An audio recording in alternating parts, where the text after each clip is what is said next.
I'm Amy Goodman here with Juan Gonzalez. Our guest for the remainder of the program is a national icon. He is the author of more than 20 novels and 5 plays, one of the best-known chroniclers of American history and politics. His works have been translated into dozens of languages across the globe. He once told a magazine interviewer, quote, "There is not one human problem that could not be solved if people would simply do as I advise." And for more than half a century, he has done just that. I am talking about Gore Vidal. He began writing poems and stories as a young teenager and published his first novel, Willowa, in 1946 at the age of 21. His grandfather was a senator and his father worked for the Roosevelt administration. But rather than pursue a career in politics, Gore Vidal dedicated himself to writing and critiquing the injustices of American society. Following the publication of the first 2 of his latest trilogy of books examining the American empire, Vidal was described as the, quote, last noble defender of the American Republic. The third and final book of the trilogy has just been published. It is called Imperial America, Reflections on the United States of Amnesia. In his latest book, Gore Vidal writes that, quote, "Not since the 1846 attack on Mexico in order to seize California has an American government been so nakedly predatory." He describes the current president as being like a man in one of those dreams who knows he's safe in bed and so can commit any crime he likes. In his voluptuous dream, no one can stop him. Gore Vidal joins us now in our Firehouse studio here in Chinatown, downtown community television. Welcome to Democracy Now! Thank you. This is probably my first encounter in the United States with democracy. And I've lived a long time. And here we are in Chinatown, in the Firehouse, and I feel free. But that we're supposed to in a democracy. Well, we welcome you. Thank you. Why use the word imperial in your title, Imperial America? Oh, because everyone hates it so much. I remember years ago, Time magazine, in one of its numerous attacks on me, my first book of essays, which was heaven knows when, 30, 40 years ago, and I referred to the American empire and things that we were doing that were not very good across the world. And I referred to the empire. And Time magazine dismissed me. It was an awful review. He's the sort of person who thinks that the United States has an empire. Well, we've got Guam, that's true, but that's all we've got. I pointed out that we had troops and so on in over 1,000 other places around the world, which seems imperial to me, but there we are. And ever since then I've loved the word because it just drives them crazy. Now everybody uses it. So I'll have to think of something new. Perhaps in the course of this program we'll get a new word. And if we don't, you get a new word and tell me so I can change over from empire. But we are a world empire, hated by all, and not to mention the least our own people, since we don't have any money left for anything. So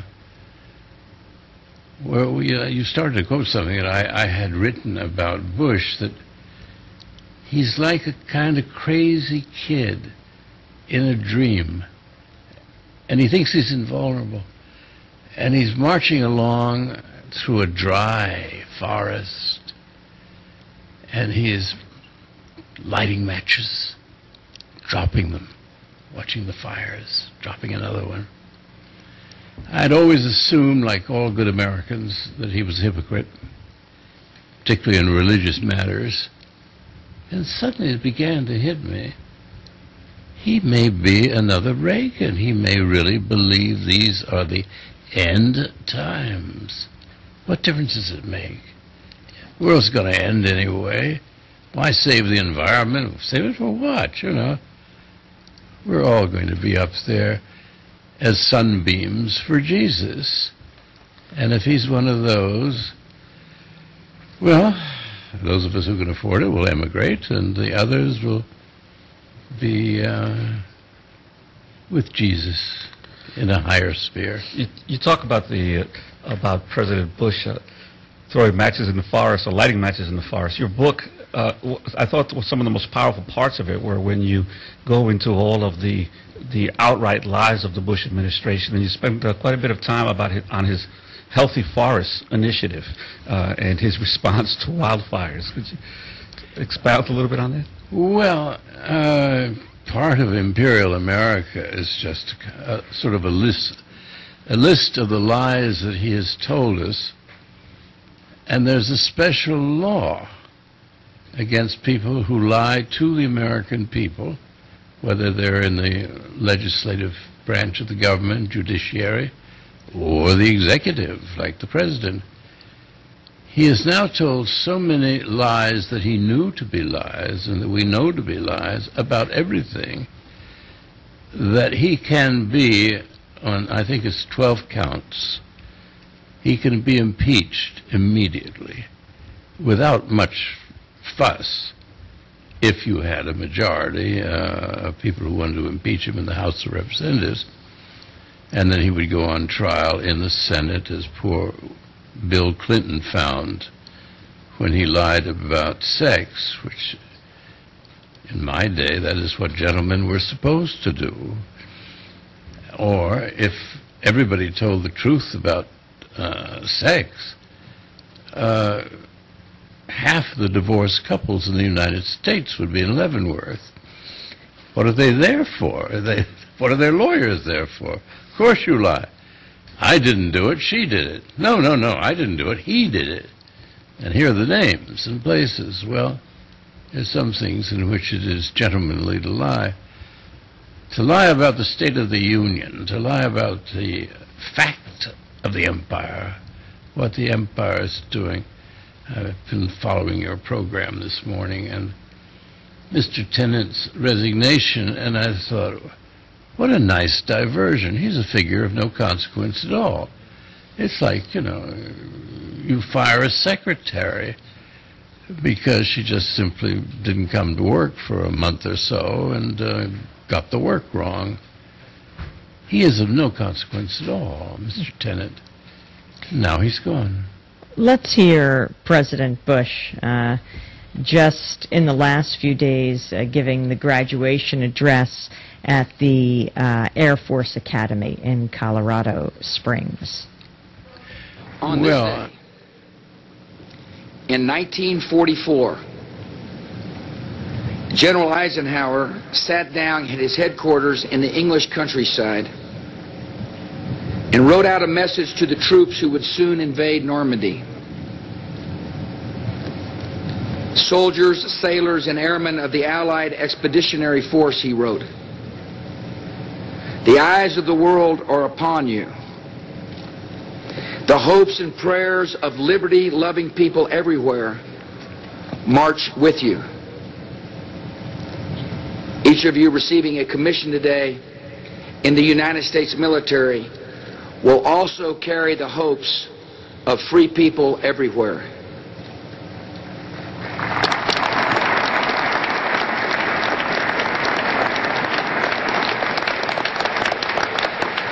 As your generation assumes its own duties during a global conflict that will define your careers, you will be called upon to take brave action and serve with honor. In some ways, this struggle we're in is unique. In other ways, it resembles the great clashes of the last century between those who put their trust in tyrants and those who put their trust in liberty. Our goal, the goal of this generation, is the same. We will secure our nation and defend the peace through the forward march of freedom.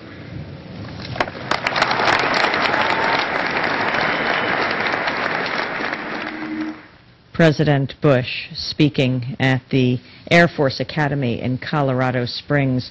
President Bush comparing the conflict in Iraq to World War II today, headed to Normandy, just met with the Pope this morning on the anniversary of D-Day. Your response, Gore Vidal? Well, I'd like to be a fly on that wall where he meets the Pope, who highly disapproves of our imperial mission around the world. The Pope, although he's generally interested in sex only, that is part of the Roman Catholic doctrine of power over the individual, the Pope is a good guy on matters of war and peace. He doesn't like war, and he doesn't like Bush. He doesn't like the United States at this moment. So I would think that was a very chilly meeting between the two of them. It was chilly when Ronald Reagan went to see him, but Reagan went to sleep. And it was a wonderful meeting, you know. The Pope said a few prayers, and there was Ron snoring softly, and everybody saying, it's been a very long trip, you know, from America here, and there's Reagan sound asleep in front of all the cameras. But to compare the preemptive wars of Mr. Bush, which are totally illegal, which offend, if I may paraphrase Thomas Jefferson, the decent opinion of mankind. The entire world is horrified by what we do. He goes into an innocent country called Afghanistan, knocks it down. One of his cabinet members knocks it down. Then he gives contracts to rebuild it to his vice president, Halliburton.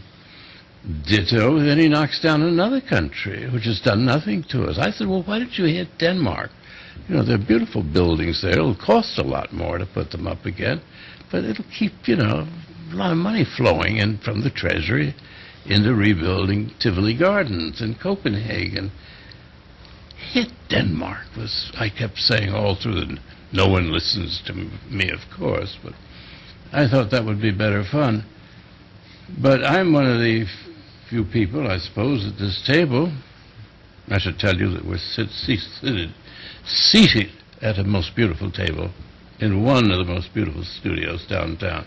Anyone who thinks this place is a poor program, I must say, I've never seen such wealth, you know, and riches, the highest technology everywhere I look. I mean, we're under laser scrutiny here. This is a superb studio. And sitting here feeling that the world is going to be all right, which it is not,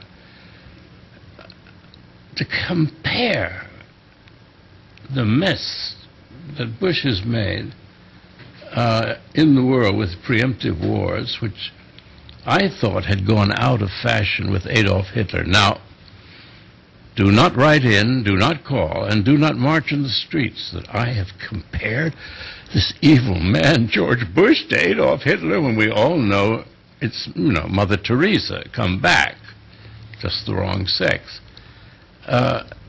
Bush is about as evil as you can get in the way of an American president. The fact that he doesn't know what he's doing is a mitigating factor. I mean, there are times that you say, I say he's sleepwalking. He's just wandering along, and he says the most absurd things, and our craven media, which is getting a little better now, I don't know if you enjoy as much as I do, the New York Times is mea culpa. They've figured out that they've been lying all along, and that Judith Miller, their great inside person about weapons of mass destruction, she was getting it from Shalabi, who is a kind of con man. And they were making it up, and it just sounded good. And the Times, it's on the front page, is weapons of mass destruction. We've got to go in there. We've got to knock these people around. Well, when you have a press that no longer does its job, you have an uninformed electorate. We have an electorate really that doesn't know what to believe about anything, and you can't blame it on the people. They're just not told the truth.